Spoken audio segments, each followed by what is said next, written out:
um opressor na vida passada, agora nasceu miserável e tem que ser assim, nasceu na África pobre, sem nada, e tem que ser assim, ou seja, a pobreza, a miséria, as opressões devem existir porque há sujeitos que fizeram isso ou aquilo ao longo da sua jornada histórica. Esses são pontos muito importantes que nós espíritas precisaríamos compreender, precisaríamos tirar da nossa cabeça na maneira de compreender o processo social, porque isso, de certa maneira, nos torna sujeitos conservadores do ponto de vista social, porque nós justificamos as desigualdades, a pobreza, a miséria, por vontade de Deus ou por um fatalismo reencarnacionista. Isso é muito importante que a gente entenda, só isso já seria o bastante, só isso seria muito importante se só isso estivesse na obra O Reino de Herculano Pires, tá?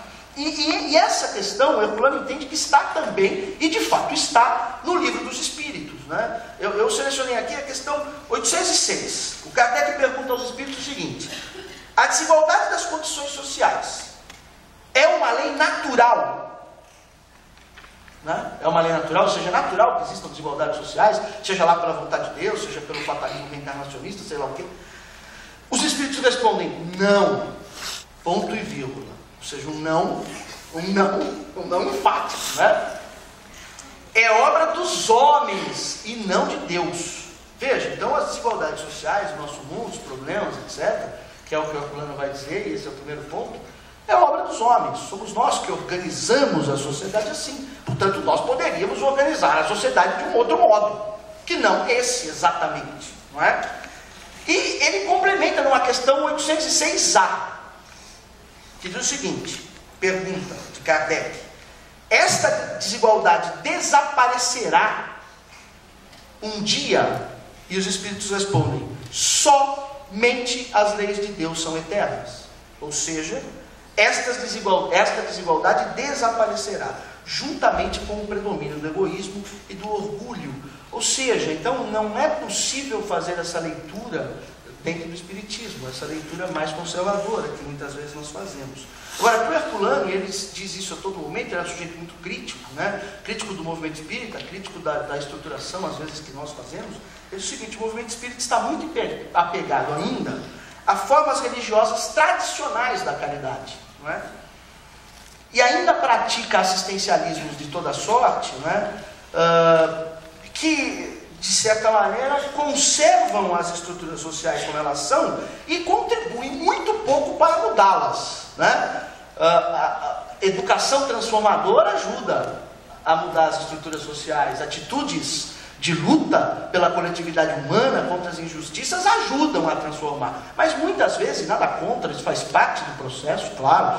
Não vou aqui falar contra aquele que ajuda ou que passa fome, acho que é necessário que se faça, mas nós temos que trabalhar para mudar as estruturas desta sociedade, senão nós vamos perpetuar quanto tempo isso, não é? E aí o Herculano diz uma coisa muito interessante nessa hora, é o seguinte: numa sociedade verdadeiramente espírita, que é verdadeiramente cristã, não é? O fundamento básico desta sociedade deve ser o fundamento de amor e de justiça, né? De justiça. Então, numa sociedade orientada pelos valores de amor e de justiça, os homens compreendem que são todos irmãos e que a justiça se realiza quando todos os seus filhos partilharem dos bens naturais e partilharem os frutos do trabalho. Nenhum deve querer conservar em suas mãos mais do que o necessário. Isto são palavras de Herculano. Ou seja, nenhum deve conservar em suas mãos mais do que necessário. Não poderia citar uma passagem do próprio Livro dos Espíritos: numa sociedade orientada pelas leis do Cristo, ninguém morre de fome. Então, justiça e amor social em Herculano se exprimem na utilização da riqueza da terra e da riqueza produzida pelos homens em benefício de todos os seres humanos. Tá?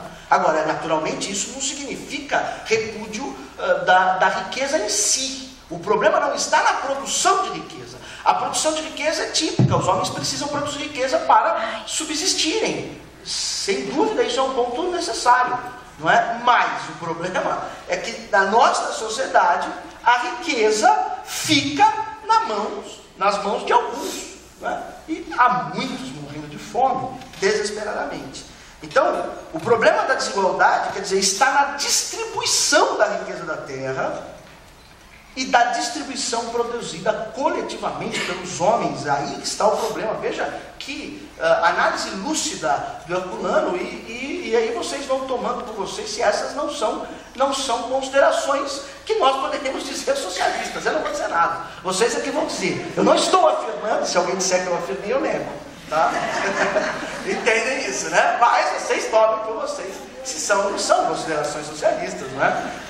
Então olha só o que o Herculano diz, hein? Numa sociedade em que poucos vivem com o excesso dos frutos e a maioria vive com o mínimo necessário para a manutenção da vida, e boa parcela da população vive sem nada,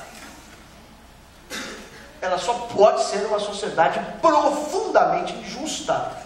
E, portanto, é a negação do cristianismo, é a negação do espiritismo, é a negação dos valores de amor e justiça aplicado a todos os seres humanos e não apenas a alguns seres humanos. E nós poderíamos organizar a sociedade de maneira diferente, né? Por quê? Quer dizer, o Herculano diz isso com todas as letras. Nessa sociedade capitalista, os homens estão sujeitos, infelizmente, a monopolizadores e a sujeitos que vão entesourar a riqueza, de modo o quê? De modo pessoal.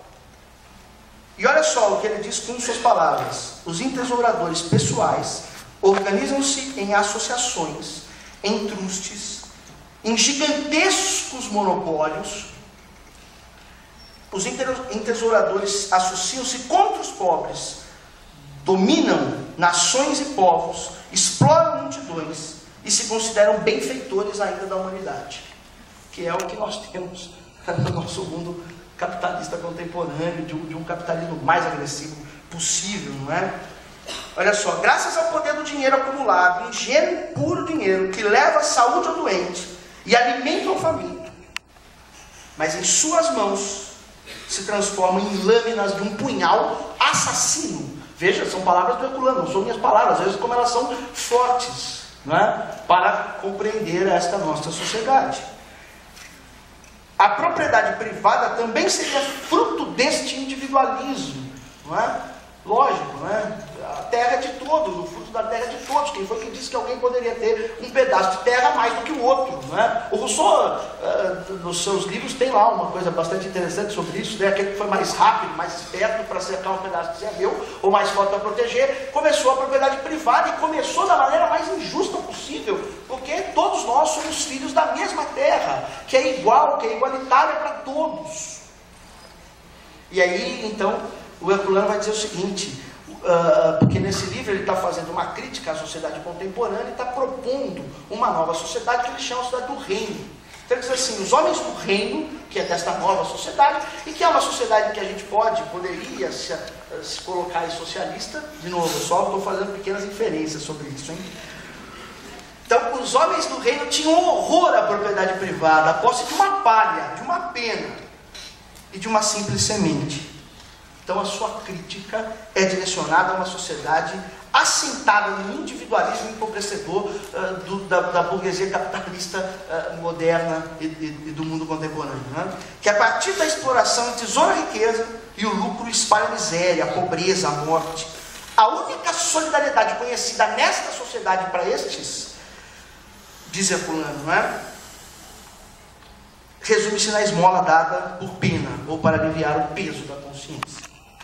A riqueza de poucos é paga com a miséria de muitos. O dinheiro passa a importar mais do que a vida humana.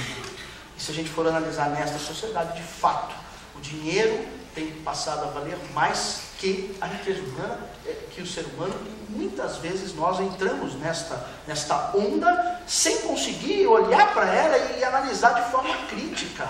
Não é? A gente diz, é assim mesmo, e nada pode mudar, é isso aí, não tem esse mundo, é desse jeito, e o que nós podemos fazer, não é? Então, veja, numa sociedade marcada pelas relações de exploração e ganância, de avareza e de prepotência de poucos sobre muitos, a totalidade dos homens fica impedida, ou seja, esse tipo de sociedade, ela impede que os homens possam desenvolver a sua plenitude enquanto pessoa.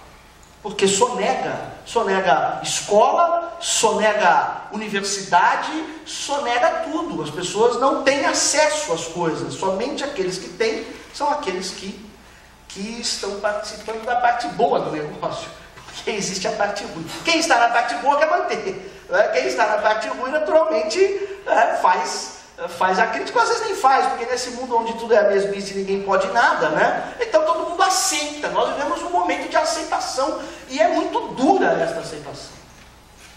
Então, as minhas palavras no primeiro momento eu me emocionei, agora eu estou mais enfático, porque a gente precisa compreender isso desta forma, não é?